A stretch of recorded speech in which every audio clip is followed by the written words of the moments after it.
If you're a woman over 40 dealing with brain fog, forgetting words, 3 a.m. waking, perimenopause memory changes, poor focus, or feeling like your brain is being stolen, I don't want you to panic, but I also don't want you to be dismissed. Women whisper this to me in clinic all the time. Nineveh, I'm losing words. I walk into a room and blank. I read the same line 5 times. I'm scared something is happening to my brain.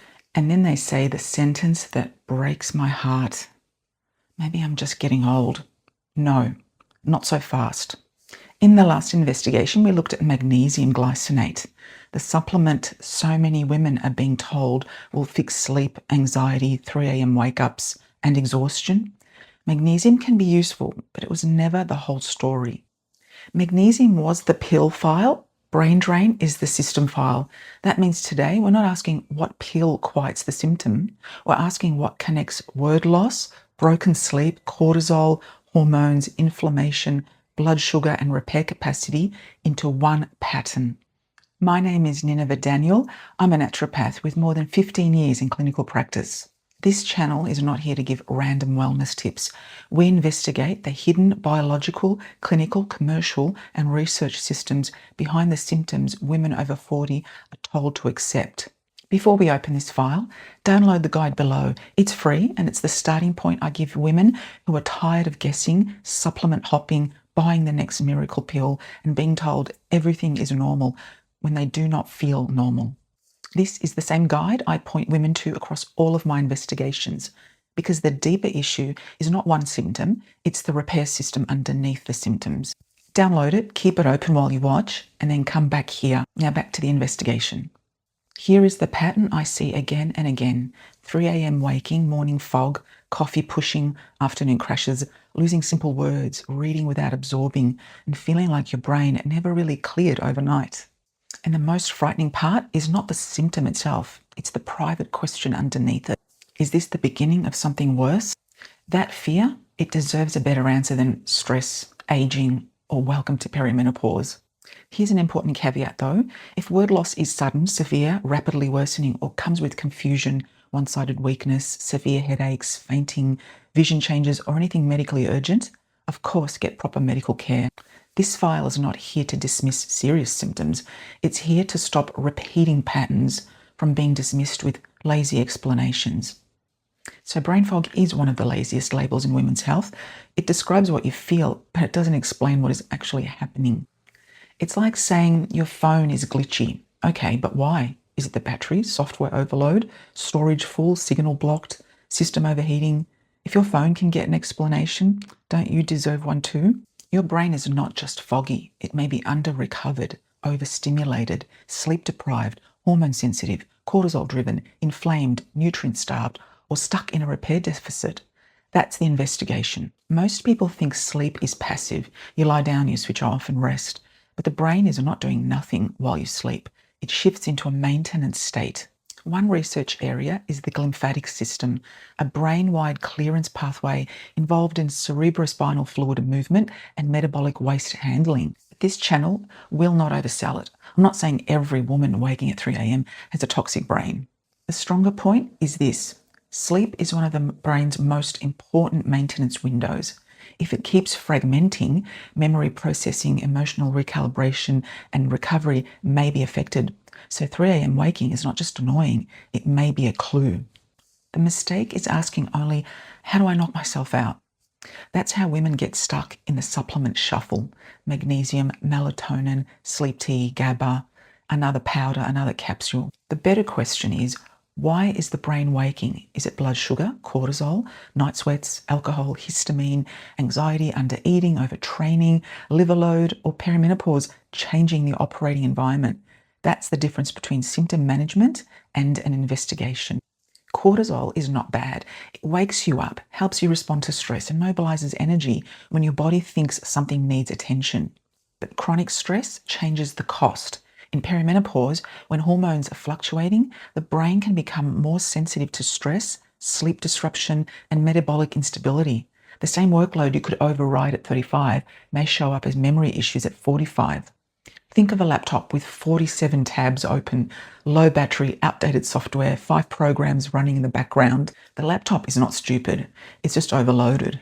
That's a brain under load. Poor sleep, blood sugar swings, hormone shifts, inflammation, emotional labour, screens, deadlines, caffeine, undereating, overtraining, and not enough repair signal.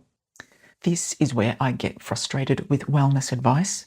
Women are told manage stress, as if a woman running a business, raising teenagers, caring for parents, waking at 3 a.m., losing words, and being told her labs are normal just needs to take a bath. She doesn't need a vague instruction to calm down. She needs a load map. What is the sleep load, the cortisol load, blood sugar load, inflammation load, hormone transition load, emotional labour load, repair deficit? This is the load map. Stress is like weight on a bridge. The bridge is not weak because one car crosses it, but if too much weight sits there for too long, the issue is that nobody measured the load. That's what happens to women. They're told to regulate a nervous system while nobody names the load dysregulating it. Here's your first practical reset. For 7 days, protect the first 30 minutes after waking. Before you open the stress loop, do 2 minutes of slow breathing while still in bed. Nothing fancy, just a signal in your mind. I am not being chased. And then no phone in the first 10 minutes. Get outside, some natural light if possible. If you're wired, anxious, shaky, or waking at 3 a.m., eat before you consume caffeine. And then ask, am I starting my day by telling my brain I'm safe or proving I'm under threat? It's like choosing the safe boot or threat boot for your operating system. And this is why I wanted you to download the free guide at the start. If you treat one symptom at a time, you keep chasing fragments. The sleep fragment, the weight fragment, the mood fragment, the brain fog fragment, the hormone fragment. The guide gives you the bigger repair pathway, the difference between staring at one warning light on a dashboard and opening the full diagnostic screen. Now, let's open the perimenopause brain remodeling gap. Perimenopause isn't just a reproductive transition. It's not just about periods and fertility. It's also a brain transition. I'm not saying every moment of brain fog means disease. I am saying women should be taken seriously enough that they don't have to panic in silence. Brain imaging research has found measurable differences across menopause stages in brain structure, connectivity, and energy metabolism. And yet other work is looking at estrogen receptor density in the brain and how that may relate to memory, mood, and cognitive symptoms. This points to a neuroendocrine transition, not women being dramatic. So estrogen is not only about periods and fertility. Estrogen receptors exist throughout the brain, and shifting hormones, they can influence sleep, mood, temperature regulation, memory, cognition, stress tolerance, metabolism, and energy. Think of it like an operating system remodel, not a tiny app update. So when a woman says, my brain feels different, that deserves clinical curiosity, not eye rolling, not you're just busy, not welcome to aging. If these types of significant symptoms are repeatedly dismissed without assessment, that is not reassurance. That's a clinical blind spot. This is the scandal, not that women get brain fog. The scandal is that women were never given a brain-based map for this transition. They're sold fragments: magnesium, melatonin, antidepressants, cut carbs, lose weight, exercise more. Your labs are fine. It's just stress. Well, brain fog is not a diagnostic label. The job is not to say, that happens. The job is to ask, what's driving it? What needs to be ruled out? And what support this brain needs right now? Sleep affects recovery, cortisol affects recall and focus, hormones affect brain signaling, inflammation affects clarity, blood sugar affects waking and mood, nutrients affect cellular energy, repair capacity affects how well the whole system bounces back. Fragments are not a map. Here is the practical map I want you to start with, the 5 brain drain clues. Clue 1, sleep. Are you waking between 2 and 4 a.m., waking hot, anxious, wired, hungry, or racing? Clue 2, stress. More reactive than before? Small things feel disproportionately overwhelming? Clue 3, recall. Losing words, forgetting names, reading without absorbing. Clue 4, inflammation. Headaches, joint aches, puffiness, food reactions, sinus congestion, skin flares, or heavy fatigue. Clue 5, repair. You rest, but you don't recover. Sleep, but don't feel restored. take supplements but still feel depleted. That is the brain drain, not one symptom, a system pattern. Before you buy another supplement, ask yourself 3 better questions. Question 1, what is interrupting my brain's recovery window? 2, what is keeping my nervous system on alarm? 3, what is blocking repair? This is how you stop playing supplement roulette. Sometimes the answer is a supplement. Sometimes it's sleep timing, blood sugar, overtraining, undereating, inflammation, hormones, medication effects, or something medical that needs proper investigation. And sometimes the issue is cumulative, like a phone battery that used to last all day, then half a day, and then suddenly needs charging by 10 a.m. The drain was happening long before the phone died. When you're over 40, repair capacity matters more because repair is not infinite. The question isn't which pill shuts up the symptom. It's what is draining the repair system before the symptom gets louder. So magnesium was the pill file. We learned there that a supplement can be useful, but it becomes a trap when it replaces proper investigation. Brain drain is the system file. We learned here that word loss, 3 a.m. waking, crashes, poor focus, inflammation, blood sugar shifts, and poor recovery may actually be clues from the same operating system. Next, we go deeper.